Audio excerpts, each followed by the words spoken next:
Germany tells Ukraine to go long. Has Harvard lost its foreign meal tickets? And how times have changed for anyone trying to get cigars out of Cuba.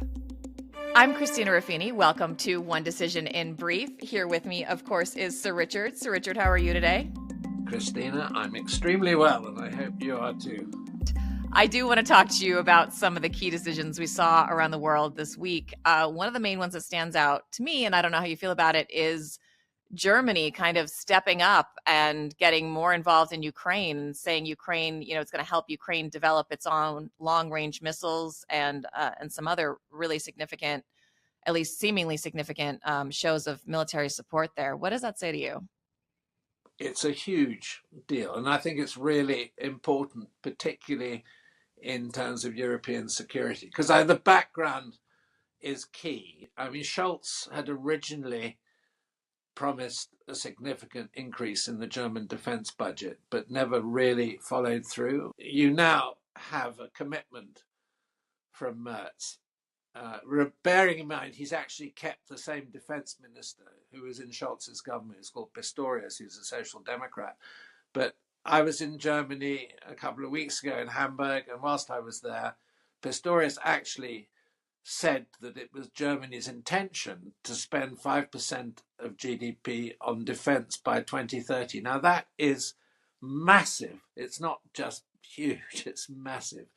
And it would, given the size of the German economy, mean vast conventional forces. Of course, this is a fundamental psychological change for Germany because the post-war settlement was that Germany shouldn't rearm. The other hugely significant thing that Merz has done is change the debt regulations that confine the expenditure of the German government in order to allow them to spend these vast sums of money on defense. So that's the background, and it's a massive change, both psychologically in German politics and strategically in terms of European defense. But if you recall at the beginning of the Ukraine crisis, well, after February 2022, the Germans were pilloried for supplying 5,000 new helmets to the Ukrainian military and not much else. So Right. they have gone full circle. So the reason they're doing this is because so many nations gave weapons, but with so many restrictions on them, including that they didn't want them to fire into Russian territory.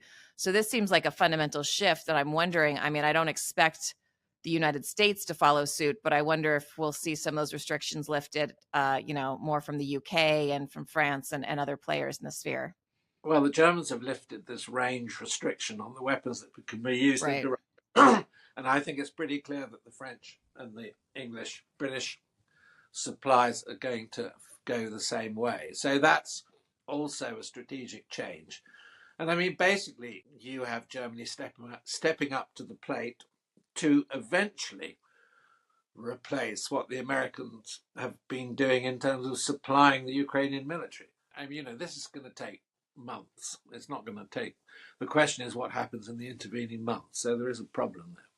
The episode you and I just recorded, which will be dropping soon, and I'm sure all our listeners will tune in, with General Stanley McChrystal, we were talking about Afghanistan, and I was thinking about the comparisons between the American public's will to stay in Afghanistan and how that's impacted its will and commitment, and frankly, attention span these days for foreign wars. And I wonder if even if you had a president like Biden, who, for all his other faults, was very pro-Ukraine and was pretty good at getting European allies on side and getting everybody singing the same song, I'm not sure there was enough road there, even with support from top levels of government. It seems to me Europe, who obviously is much closer and has a bigger stake in the game, if they were to be strategic, this is what they should have been doing from the beginning, is taking a more front-leading stance on this, because ultimately they're the ones who are going to feel these impacts first. Absolutely. I mean, I couldn't agree with you more. And in fact, if anyone is, I mean, the UK really has been the European leader, but it should be an alliance of the UK Germany, France, and to an extent Poland, of course. And I think that's the direction we're moving in. So it's a big strategic shift. It hasn't yet been given the full attention that it should, but it's going to change the way that the war is conducted in Ukraine, I think, over a period of time.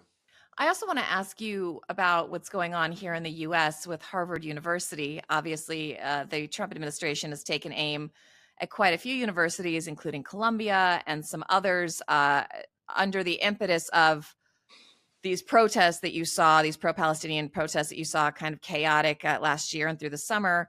It started nominally as an effort to combat anti-Semitism, and it has turned into something much more far-reaching.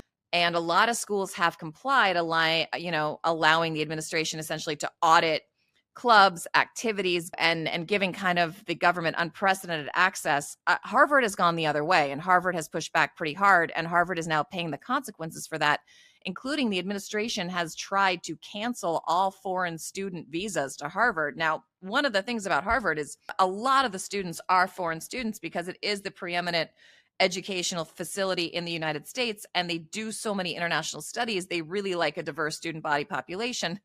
Is there something bad happening here beyond rich, important kids not getting to go to a cool school? Yeah, I mean, I think it raises all sorts of questions about academic freedom, and I think all of us feel uncomfortable at government interference to that extent. But you have to. I mean, I was intrigued by following this issue because there was correspondence that I read from some Harvard alumni saying, in a way, that Harvard had overplayed its hand as well, and that it wasn't purer than the driven snow, given that it does receive a huge amount of government funding. And you can have a situation, which is certainly happening in British universities, where the foreign element in the universities is disproportionate to the domestic element. Even the school I went to Texas Christian University in Fort Worth, Texas, had a huge foreign student population. One of the reasons for our viewers, for our listeners not in the U.S., is because foreign students don't qualify for financial aid. So the international students, for the most part, are paying full tuition. So they've become a very profitable student body contingent for a lot of these universities, and they're very heavily recruited at a lot of schools around the country, not just these super elite Ivy Leagues, but even places like I went to in Fort Worth, Texas. We had huge Muslim student population because we had a whole bunch of Saudi kids because they paid full tuition, and TCU was happy to have them. It's exactly the same in the UK, where some universities have made their financial model dependent on the higher fees paid by foreign students. Given the arguments in the UK over immigration now, it's undermining their financial model, so a lot of universities are in financial difficulties.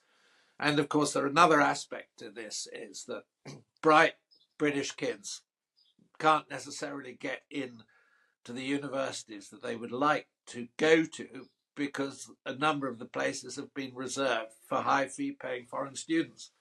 And I think that problem also has arisen to an extent in Harvard. It's not a black and white situation. And especially when you look at programs like I went to for my master's, if you're studying foreign affairs, that program is better when you have kids from all over the world because they all have different perspectives, and it's a really important part of your education. But yeah, it's not a black and white issue. But I'm not sure we want the government telling these schools who they can and cannot take based on seemingly a personal vendetta. Yeah, and I think that, if I was now in Cambridge and the government was ringing us up saying, refuse these students, we would be having huge difficulties with accepting that sort of intervention in our governance. It's interesting because I'm a giant history nerd, and I was listening to a deep dive on Castro and how he came to power. And one of the things he did after taking over the typist union for journalism, he didn't tell journalists what they could report, but he did allow the typists who actually typeset the papers to put a rebuttal underneath any article that they thought was not pro-revolutionary, i.e. was critical of Castro. So you'd read the news and then you'd read the party's policy underneath. And adjacent to that, while that was going on, he went to the universities and made faculty and staff start signing loyalty oaths or swearing loyalty oaths, it's a little evocative of what's happening. And in 1959, 87% of Cuban university professors, staff ended up resigning or being told to resign because they were deemed to not be pro-revolution enough. Yeah, well, you're beginning to skate on very thin ice in terms of the principles behind university education. If you do what's being done to Harvard. I mean, is any of this sounding a little too familiar? I've heard you Well, have a good Castro story. Yeah. If you'll remember, the UK continued diplomatic relations with Cuba throughout the period when the US didn't have them. And I used to occasionally have exchanges with General Delgado, who was the head of Cuban intelligence. And General Delgado used to send me at Christmas time a very large box of very expensive Cuban cigars. Now, of course he did. I do not smoke. And very few people I know smoke cigars. Those cigars ended up on the other side of the Atlantic, being smoked perhaps in the White House. No. Was that Bush? I'm not gonna. You'll have to work the timing out for yourself. I'm going with Bush. That's a great story. I went to Cuba just after the Obama administration kind of restarted relations, and it was so interesting because obviously with the embargo, there's so much technology they don't have, and you weren't allowed to bring any kind of Wi-Fi transmitting device. And this was a few years ago, before everybody's phone could be a hotspot. So we flew in with this thing that's called a live view. That's basically 7 cell phones in a pack, and it can put your camera up. We weren't supposed to have them.